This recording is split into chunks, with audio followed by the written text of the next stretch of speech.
Hello students, मैं मुर्तजा आलम आपका इस वीडियो में फिर से वेलकम करता हूं और उम्मीद करता हूं आप सब अच्छे से होंगे, मजे में होंगे, बढ़िया से होंगे और अपनी जो भी तैयारी कर रहे हैं अच्छे से कर रहे होंगे। खैर, हमारा जो आज का टॉपिक है वो है इलेक्ट्रिसिटी। इलेक्ट्रिसिटी से रिलेटेड एक वीडियो हमने बनाया है पीछे, जिसमें हमने क्लास 7 तक का कवर किया था टॉपिक। इसमें हम क्लास 10 के हिसाब से देखेंगे, जानेंगे व्हाट इज इलेक्ट्रिसिटी और उससे जुड़े हुए टर्म्स को समझने की कोशिश करेंगे और साथ ही इस चैप्टर के कम से कम 4 क्वेश्चन को सॉल्व करके देखेंगे। Number 1, atomic structure. क्या है ये एटॉमिक स्ट्रक्चर? हम जानते हैं कि कोई भी एटम्स एक पॉजिटिवली चार्ज न्यूक्लियस और उसके चारों तरफ नेगेटिवली चार्ज इलेक्ट्रॉन्स के रिवॉल्यूशन का होता है। An atom has a positively charge nucleus and negatively charge electrons revolving around it. अब इसके वैलेंस का, तो valence electrons in metals are free to move within the conductor and constitute an electric current. वो जो valence electrons होते हैं वो free to move होते हैं मेटल्स में और वो कंस्टिट्यूट करते हैं करंट को। आगे हम देखते हैं चार्ज क्या होता है। Charge, the charge is an intrinsic property of matter by virtue of which it can exert electromagnet force. और ये किस तरह से इलेक्ट्रोमैग्नेट फोर्स एक्सर्ट करता है? अगर पॉजिटिव पॉजिटिव चार्ज है तो रिपेल करेगा, नेगेटिव नेगेटिव चार्ज है रिपेल करेगा, लेकिन अगर अपोजिट चार्ज है नेगेटिव पॉजिटिव तो वो अट्रैक्ट करते हैं। आगे हम बात करते हैं कंडक्टर और इंसुलेटर की।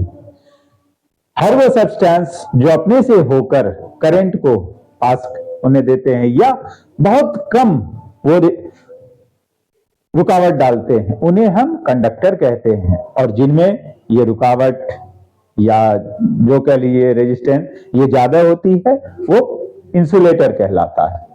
Substance which has less opposition of flow of current is called conductor. जिसके अंदर बहुत कम रुकावट होती है फ्लो ऑफ करंट की, तो हम उन्हें कंडक्टर कहते हैं, जैसे metals. Substance which offer larger opposition of flow of current is called insulator. जिनमें बहुत ज्यादा अपोजिशन होता है करंट फ्लो का, उन्हें हम इंसुलेटर कहते हैं। अब हम बात करने वाले हैं इलेक्ट्रिक सर्किट की। इलेक्ट्रिक सर्किट के बारे में पिछले वीडियो में भी बताया था, इसमें दोबारा बता देते हैं। क्या होता है इलेक्ट्रिक सर्किट? इलेक्ट्रिक सर्किट एक पाथ है जिसके 3 सेक्शन होते हैं। एक वो जो कि सोर्स ऑफ इलेक्ट्रिसिटी है, चाहे वो सेल हो, बैटरी हो या कुछ और हो। दूसरा कंडक्टर होता है जिससे होकर करंट को फ्लो करना है। और तीसरा वो डिवाइस होता है जिसके लिए ये बनाया गया है। तो ये 3 सेक्शन होते हैं इसके। Electric circuit a closed loop path with current takes is called an electric current. यहां से करंट निकला और वो इस पथ से होकर ही जहां उसको जाना जाएगा, तो ये इसका सर्किट कहलाएगा। अब इसी चीज को हर एक डिवाइस, हर एक मशीन के अंदर कैसे इलेक्ट्रिक या इलेक्ट्रॉनिक उसका कॉन्फ़िगरेशन है, उसको दिखाने के लिए एक सिंबल डायग्राम बनाया जाता है, ताकि कोई और अगर इस चीज को कोई प्रॉब्लम आई है तो समझना हो तो वो समझ सके। इसे कहते हैं सर्किट डायग्राम। आपने कई लोगों को देखा होगा, इंजीनियर वगैरह आए हैं आपके कंप्यूटर या किसी और चीज को ठीक करने के लिए, तो वो आते ही पहले सर्किट डायग्राम को देखते हैं, फिर उसके अकॉर्डिंग गलती पकड़ते हैं उसमें। The representation of an electric circuit through symbol is called a circuit diagram. जैसे ये है, यहाँ पे भी हर एक चीज सिंबल दिया हुआ है। ये एमीटर का सिंबल है, ये वोल्ट मीटर का सिंबल है, ये रेजिस्टेंस है, ये सेल का सिंबल है। इसी तरह स्विच होगा तो स्विच का भी सिंबल दिया जाएगा, जो भी चीज होगा उसका सिंबल होगा। और ये सर्किट है जिसके थ्रू ये वाला डिवाइस काम कर रहा है। अब बात करते हैं इलेक्ट्रिक पोटेंशियल या पोटेंशियल डिफरेंस को। ये क्या है ये समझेंगे। The electric potential at a point is defined as, ध्यान से सुने, defined as work done in bringing a unit positive charge from infinity to that point. infinity से उस पॉइंट तक लाने में जो भी वर्क डन हुआ है उसे हम उसका पोटेंशियल कहते हैं, इलेक्ट्रिक पोटेंशियल। अब बात है कि ये इलेक्ट्रिक पोटेंशियल डिफरेंस क्या है, तो पोटेंशियल डिफरेंस है, it is defined as the difference in electric potentials at the two given point. दो अलग अलग पॉइंट पर जो उनके पोटेंशियल का डिफरेंस है उन्हें हम पोटेंशियल डिफरेंस कहेंगे। Electrons move only if there is a difference in the electric pressure called potential difference। अगर ये डिफरेंस नहीं होगा तो इलेक्ट्रॉन फ्लो करने में दिक्कत आएगी। वो इसकी वजह से ही, इनके डिफरेंस की वजह से ही वो, क्योंकि वहां पर इसी वजह से एक फोर्स जनरेट होता है। पोटेंशियल बिटवीन टू पॉइंट्स हम इस तरह से दिखाते हैं, V equal to W by Q। अब V क्या है यहाँ पे, V is potential difference, W is work done and Q is electric charge। ये है हमारा पोटेंशियल और पोटेंशियल डिफरेंस। अब हम बात करते हैं रेजिस्टेंस और साथ में ओम्स लॉ की। रेजिस्टेंस, यही जो किसी भी कंडक्टर में जब हम इलेक्ट्रिक को फ्लो करते हैं तो कुछ न कुछ कार्बन होने की वजह से वो उसमें रुकावट डालते हैं, यही उस मेटल का रेजिस्टेंस है। The current flowing through an ohmic conductor is directly proportional to the applied potential difference between the two ends of the conductor। इस कंडक्टर के दोनों ही एंड्स पे जो पोटेंशियल डिफरेंस है, ठीक है, उसके ठीक डायरेक्टली प्रोपोर्शनल होता है ओमिक कंडक्टर में applied potential difference between the two ends of the conductor. अब हम बात करते हैं आगे, it states relationship between the potential difference across a conductor and the current through it. उसमें जो करंट फ्लो हो रहा है उसके और साथ ही पोटेंशियल डिफरेंस उस पूरे में जो है कंडक्टर में, उनके बीच रिलेशन बताने का काम करता है। ये चीज बताया गया है ओम के लॉ के द्वारा, और ये है ओम का लॉ। साथ ही अब हम देखेंगे कि रेजिस्टेंस है क्या। It is a measure of the position of to the current flow in a electric circuit. It is measured in ohm. किसी भी सर्किट में करंट के फ्लो में जो रुकावट आती है उसका जो मेजरमेंट है वो उसका रेजिस्टेंस कहलाता है, और इसे ओम के सिंबल से दिखाते हैं। अब हम बात करते हैं रेजिस्टिविटी क्या है। रेजिस्टिविटी है electrical resistance offered by a substance of unit length and unit cross sectional area is called resistivity, और इसे हम इस इक्वेशन से समझते हैं। आगे फैक्टर्स ऑफ रेजिस्टेंस, किन किन फैक्टर्स पे डिपेंड करता है किसी भी कंडक्टर का रेजिस्टेंस, हम उन फैक्टर्स को एक एक करके देखेंगे। किसका डायरेक्टली प्रोपोर्शनल है, किसका इनवर्सली प्रोपोर्शनल है, वो देखेंगे। Factors of resistance, it is directly proportional to the length of the conductor। किसी भी कंडक्टर की लेंथ ज्यादा है तो उसमें रेजिस्टेंस ज्यादा होगी, लेंथ कम है तो रेजिस्टेंस कम होगी। It is directly proportional to the nature of the conductor। ये कंडक्टर के नेचर के ऊपर भी डिपेंड करता है, जैसे नेचर का होगा वैसा ये होगा। अगर कोई थिन वायर है तो उसमें रेजिस्टेंस ज्यादा होगी, कोई थिक वायर है तो उसमें रेजिस्टेंस कम होगी उस थिन वायर से। आगे है it is directly proportional to the temperature of the conductor. Conductor के टेम्परेचर से भी वो प्रोपोर्शनल होता है।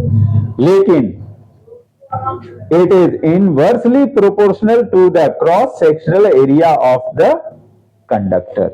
Cross sectional area of the conductor में ये इनवर्सली प्रोपोर्शनल होगा। एक जितना बढ़ेगा दूसरा उतना घटेगा, एक जितना घटेगा दूसरा उतना बढ़ेगा। इसमें एक बढ़ा तो दूसरा भी बढ़ा, एक घटा तो दूसरा भी घटेगा। अब हम बात करते हैं कॉम्बिनेशन ऑफ रेजिस्टर्स। क्या रेजिस्टर्स को लगाने का सर्किट में एक ही तरीका है? नहीं, इनको सीरीज में भी यूज किया जाता है और पैरेलल में भी यूज किया जाता है। जैसे यहां देखिए, यहां दोनों सीरीज में है।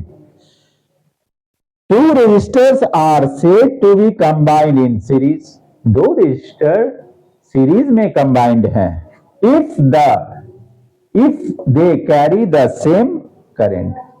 अगर वो एक ही तरह के करंट को कैरी कर रहे हैं, सेम करंट को कैरी कर रहे हैं, तो वो सीरीज में होते हैं। Number 2, two resistors are said to be combined in parallel. दो रेजिस्टर को हम ये मानेंगे कि वो पैरेलल में कंबाइंड है if the same potential difference is applied to them. तो दोनों में अगर सेम पोटेंशियल डिफरेंस अप्लाई किया गया है तो वो पैरेलल कहलाएगा और इसमें सेम करंट फ्लो हो रहा है। अब हम इस चैप्टर के कुछ क्वेश्चन के आंसर्स को सॉल्व करके देखेंगे। अब हम इस चैप्टर से कुछ प्रॉब्लम्स को सॉल्व करके देखते हैं। इस चैप्टर के क्वेश्चन नंबर 8, 9 और 10 को फिलहाल मैंने सॉल्व किया है, वो देखिए। पहले देखते हैं क्वेश्चन 8 में क्या कहा जा रहा है। When a 12 volt battery is connected across an unknown resistor, there is a current of 2.5 microampere in the circuit. Circuit में 2.5 माइक्रोएम्पियर का करंट फ्लो है। Find the value of resistance by the resistor. तो ऐसे में resistor क्या resistance produce करेगा, तो ये हमें फाइंड आउट करना है। इसके लिए हम ओम्स लॉ को याद करेंगे। यहां पर resistance of a resistor by Ohm's law क्या होता है? V equal to current into resistance, या resistance equal to voltage by current. अब हम इन्हें यहां पर where potential difference V equal to 12 volt बता रहा है, तो फिर ऐसे में उस सर्किट में करंट कितना आ जाएगा? Current in the circuit equal to हो जाएगा 2.5 माइक्रोएम्पियर। करंट को अगर हम इसके फॉर्म में देखते हैं तो वो आता है 2.5 into 10 to the power -3 ampere. अब इसके हिसाब से हम 12 वोल्ट को इससे डिवाइड करते हैं, तो जब डिवाइड करते हैं तो हमें मिल जाता है 4.8 इंटू 10 टू द पावर 3, और इसे हम कह सकते हैं 4.8 kilo ohm. So the resistance of resistor is 4.8 kilo ohm. तो इस तरह से हम रेजिस्टर के रेजिस्टेंस का पता लगा सकते हैं। इसको आप दोबारा प्रैक्टिस करें।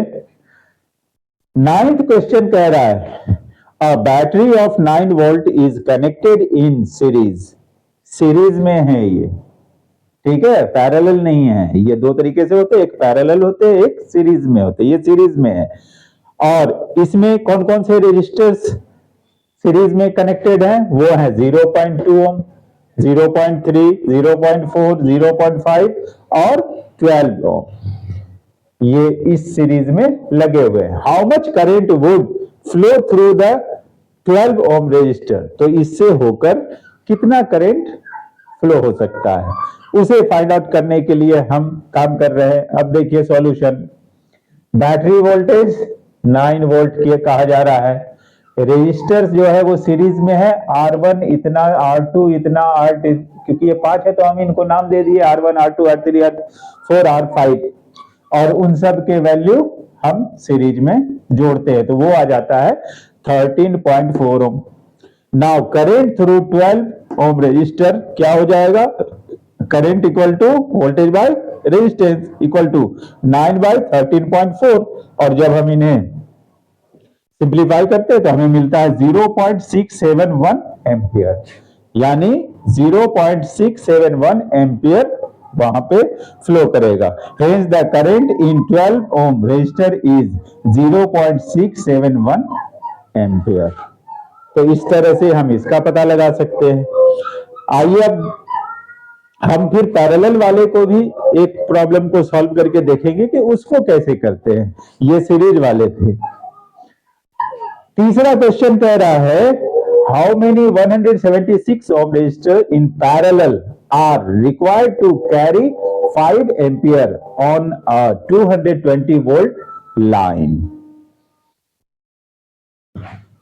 सप्लाई वोल्टेज मिल रहा है आपको 220 वोल्ट, करंट है आपका 5 एम्पियर का।